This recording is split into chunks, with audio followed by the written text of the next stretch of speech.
the ultimate, because the ice climbing allows creativity. It is not like rock, which has fixed holes which were placed there by the glaciers, by the elements, by the wind, the sun, the snow.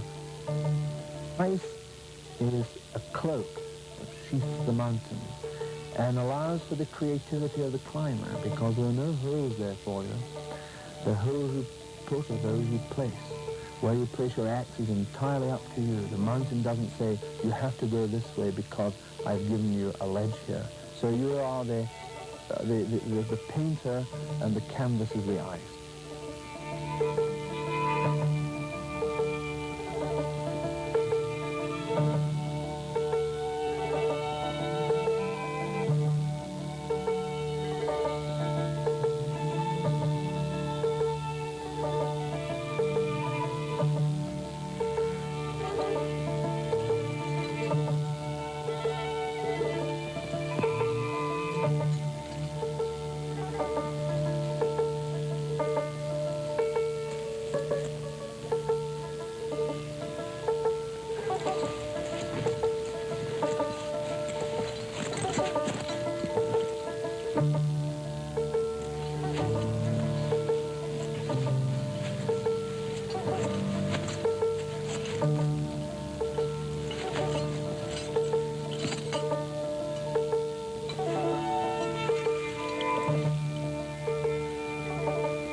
If you like, a very artificial challenge, because we can choose not to climb and choose not to do anything.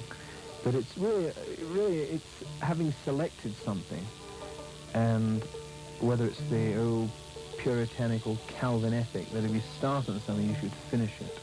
It's a very pervasive theme in our culture.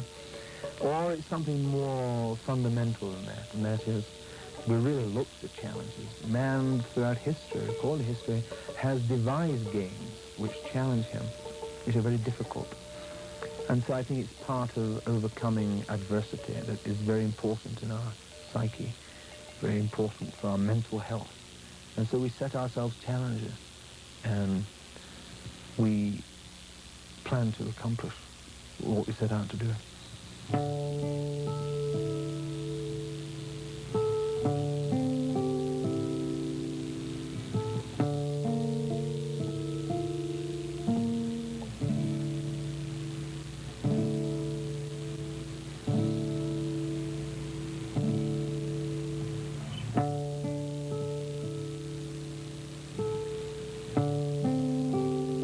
Tools are what makes man. Man without tools is a rather unspecialized animal. Without the tools, he's very inadequate, extremely inadequate, in fact. We rely on our tools. Without the tools that we have today, the kind of climbing we're doing today on vertical ice would be impossible.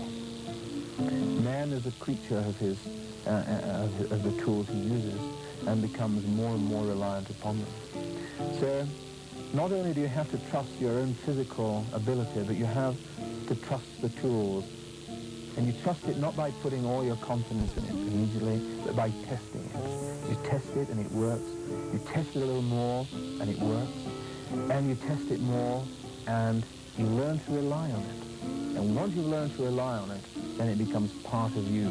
There's an emotional attachment to it because it can save your life.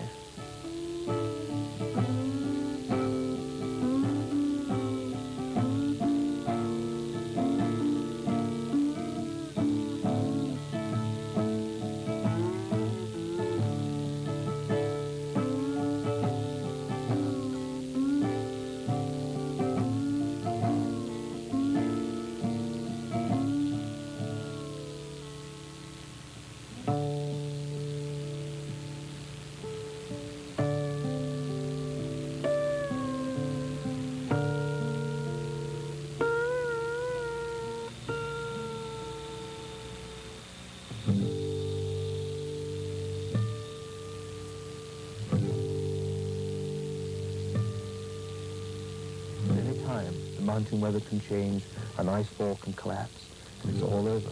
So the mountain becomes a trusting friend until, of course, something happens. But until that time, there's a very close relationship develops. And there has to be, because there's a kind of an intimacy there.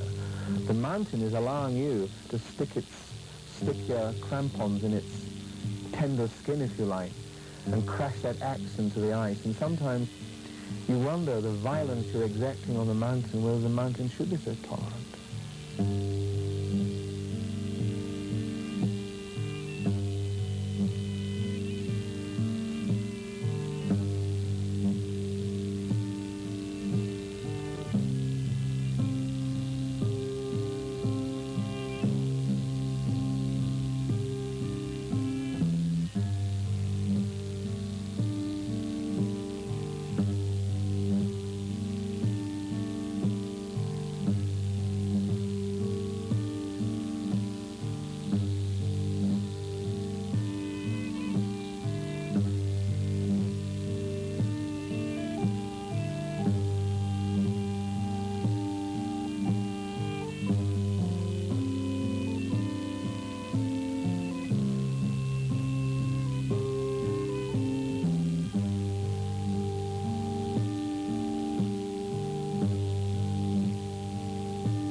I'm always most apprehensive just those last few feet before I get to the top of that ice climb.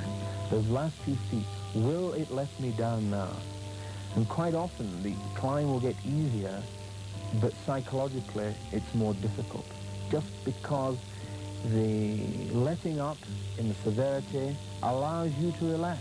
And in relaxing, you're not as finely tuned a machine. It's only when you're under pressure that you're working at your most exact and most proficient. Your potential is really being tapped. I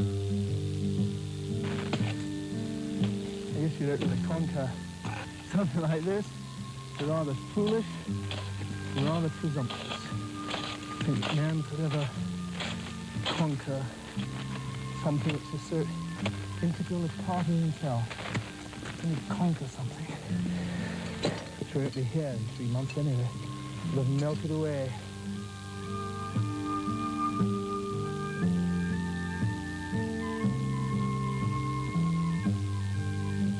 Reaching the end, there's a very quiet, deep sense of satisfaction. Because one thing, you've reached the ledge for safety. You've reached that point where you can now reflect on what you've done. And it's in reflection, I think, we derive our greatest rewards, in looking back. When you're doing it, the preoccupation has to be in doing, in accomplishing. The physical motions, the thinking about the next move. You have no time for reflection. But when you finish, that's when it all comes together.